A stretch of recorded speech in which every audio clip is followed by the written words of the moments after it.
Ito kasi talaga, yung madulas na part na to. Ito yung inner part ng tumbong. Yung outer part, yun yung nasa loob. So, ito yung tumbong na to, nabaliktad na to, ng matansero. Sa matadero. Matansero, tao. Matadero, lugar. Ayan o, yung madulas na yan. Hindi yan ang bantot. Hindi yan nakukuha sa mga panlamas ng mga asin at tawas. Kailangan mo talagang kiskisin ng kutsilyo. Dami yan. Pag kinikis-kis nyo ng kutsilyo, magaang lang yung hawak sa kutsilyo. Yung parang kinakayod nyo lang. Similar to sa process ng ginagawa na pambalot ng longganisa. Yung kung tawagin namin yung isaw tayo. Kinikis-kis yung bitukan na yun hanggang sa maging manipis. Ayun, pwede na siyang hug casing pambalot ng longganisa. Nakita nyo habang kinikis-kis ko, natatanggal yung paninilaw niya. Pumuputi na yung kulay ng tumbong. Marami iba't ibang klase ng paglilinis ng tumbong. So, bahala kayo sa trip.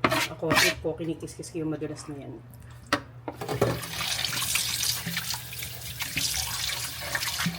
Stick o pero rock salt yan.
Ito yung outer layer nila kung mapapansin nyo. Marumi.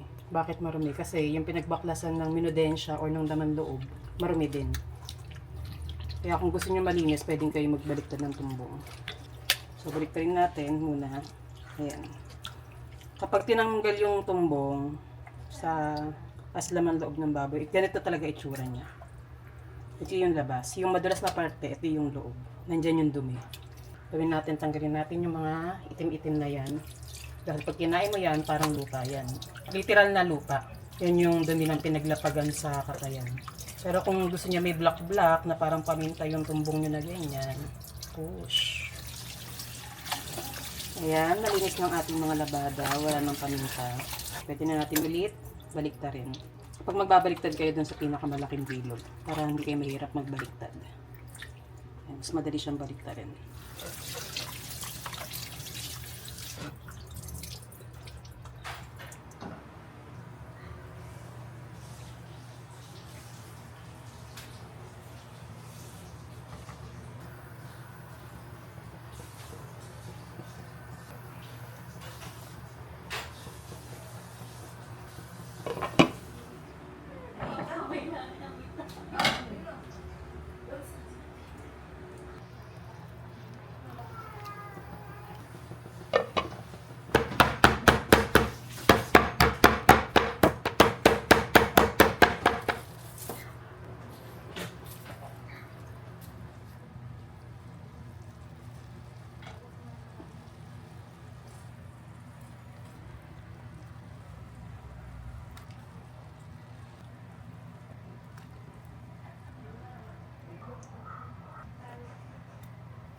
Luto si Mami. Oo.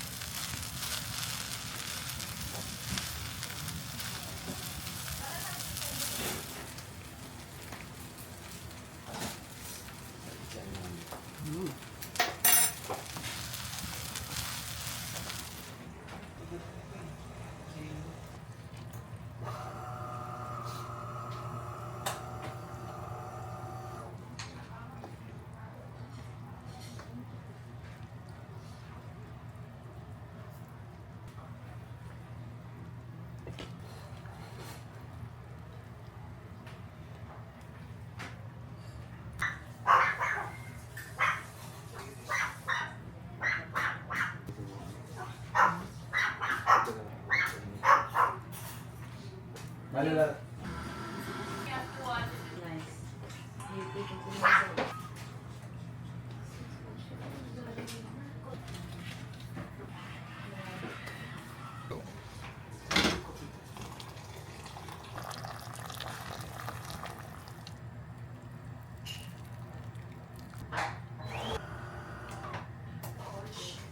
Bait na yun eh.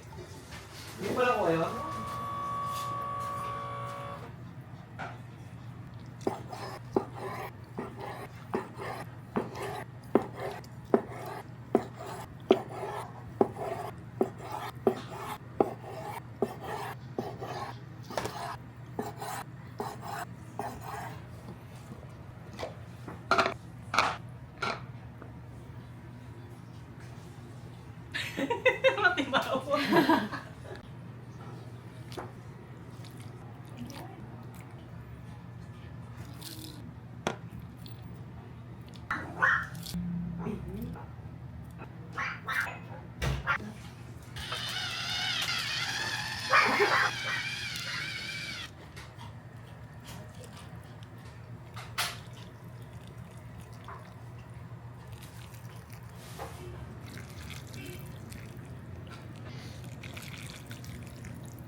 Nabibilaw ka na.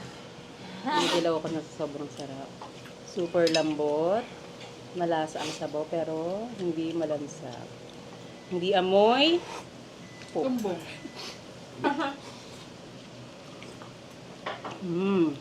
Panalo. Ang sarap pag may kalamansi. Ibang level. Yung pang complaint niya. Ooh. Pansit to.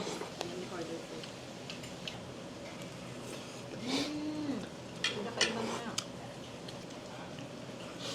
Express. Lahat sinisipon sa anghang. Ito ko nga alam, mas maliit pa na itong plan. Ang laki na pa ako. Ito, malalaki din ako.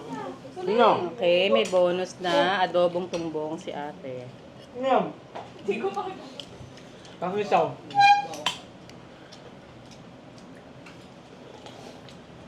Pulutan yan, ha? Rapid sa rice? Ito kung walang kalamansi.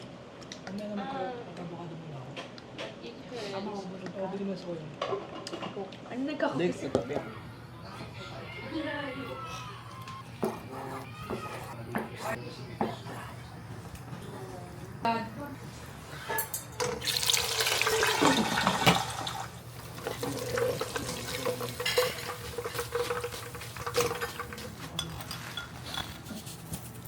Dito yung betira.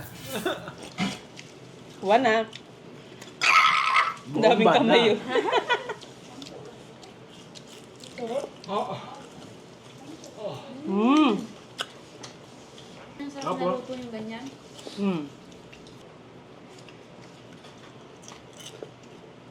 Fried rice.